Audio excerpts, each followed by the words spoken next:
அனைவருக்கும் வணக்கம். இன்றைக்கி நம்ம பார்க்க போகிறது வந்து பெரியவங்க சின்னவங்க எல்லாருக்கும் பிடிக்கக்கூடிய பிஸ்தா ஐஸ்கிரீம் தான் நீங்கள் பார்க்க போகிறோம். வாங்க வீடியோக்குள்ளே போய் எப்படி செய்கிறதுன்னு பார்க்கலாம். பாருங்கள், டேஸ்ட்டு பிரமாதமாக இருக்குங்க. அதில் விட்டுக்கலாம். அடுப்பை ஆன் பண்ணியாச்சு. நல்லா கெட்டி பாலை கண்டு நல்லா வந்து கீழே வந்து பிடிச்சிடாம நல்லா காய்ச்சணும். பொங்கி வர வரையும் காய்ச்சணும். பால் இன்னும் கொதிக்கலை. நல்லா வந்து கிண்டிக்கிட்டே இருக்கணும். நான் வந்து என்னுடைய சேனலில் ஐஸ்கிரீம் நிறைய போட்டிருக்கேன், குச்சி ஐஸ்லாம் நிறைய போட்டிருக்கேன். நீங்கள் செக் பண்ணி பாருங்கள், பார்த்துட்டு எனக்கு சப்போர்ட் பண்ணுங்கள். நல்லா பொங்கி மேலே வருது பாருங்கள். இப்போ வந்து மிதமான அடுப்பில் வச்சுக்கலாம். 2 டீஸ்பூன் வந்து கார்ன்ஃப்ளவர் மாவு எடுத்து போட்டிருக்கேன். இதில் கொஞ்சம் இந்த பாலை ஊற்றி நல்லா வந்து கிளறி எடுத்துக்கலாம்.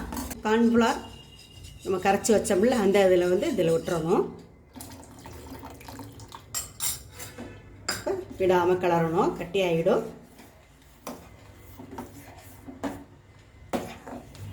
நல்லா கொதிக்கணும். இந்த மாவு ஊற்றுனது நல்லா பால்லையே நல்லா வேகணும். மிதமான அடுப்பில் வச்சுக்கலாம். கை விடாமல் நல்லா கிளறணும். அதே லேசாக கொதி வருது. நம்ம ஊற்றின கார்ன்ஃப்ளவர் மாவு வந்து நல்லா அந்த பாலோடு வெந்து வந்தால் தான் ஐஸ்கிரீம் வந்து க்ரீம் மாதிரி நல்லா இருக்கும்.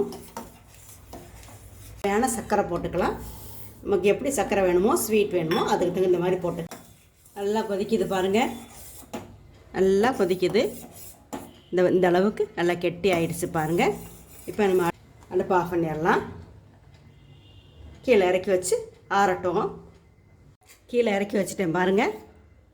பிஸ்தா எசன்ஸு, பிஸ்தா கலர் கொஞ்சம் விட்டுக்கலாம்.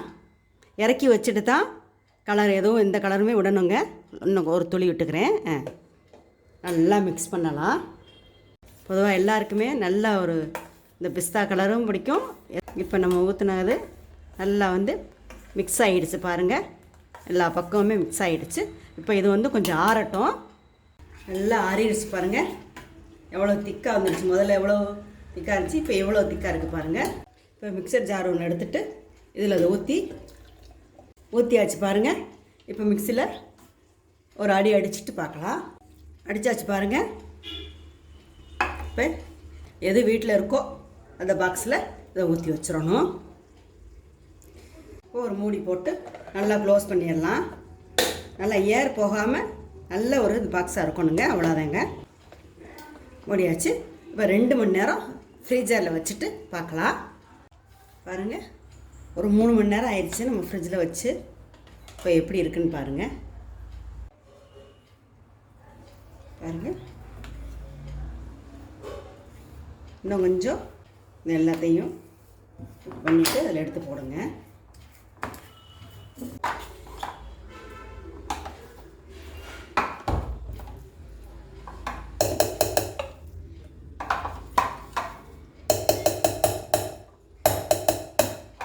இதை வந்து நல்லா ஒரு ஓட்டிட்டு பார்க்கலாம். நல்லா அடித்தாச்சு பாருங்கள். முதல்ல ஊற்றி வச்ச அந்த பாக்ஸ்லையே இதை ஊற்றி வச்சிடலாம். கொஞ்சம் பிஸ்தா தூள் பண்ணி வச்சுருக்கேன், அதை போட்டுக்கலாம். இது பிஸ்தா ஐஸ்கிரீம் தான்.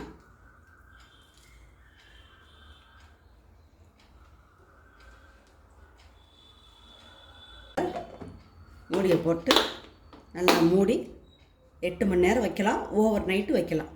வச்சுட்டு நம்ம எடுத்து பார்க்கலாம். பாருங்கள், ஃப்ரீஜர்லேருந்து ஓவர் நைட் வச்சுட்டு எடுத்துகிட்டு வந்துட்டேன் பாருங்கள். இப்போ இதில் எடுக்கலாம். நீங்கள் பாருங்கள், என்ன அழகாக வருது பாருங்கள்.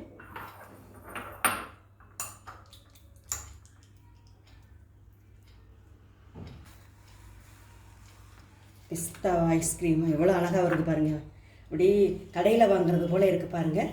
எவ்வளோ உருண்டுட்டு. இங்கே பாருங்கள், சாதாரண கரண்டி தான், ஐஸ்கிரீம் ஸ்கூப் கிடையாது. எவ்வளோ நல்லா வருது பாருங்கள். சூப்பராக வருது.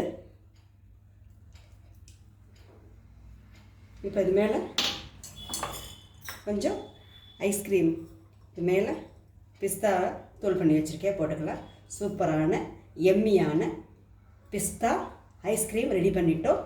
நீங்களும் இந்த மாதிரி ரெடி பண்ணி பாருங்கள். ரெடி பண்ணி பார்த்துட்டு எப்படி இருக்குன்னு கருத்துக்களை கமெண்ட் பாக்ஸில் சொல்லுங்கள். நன்றி, வணக்கம்.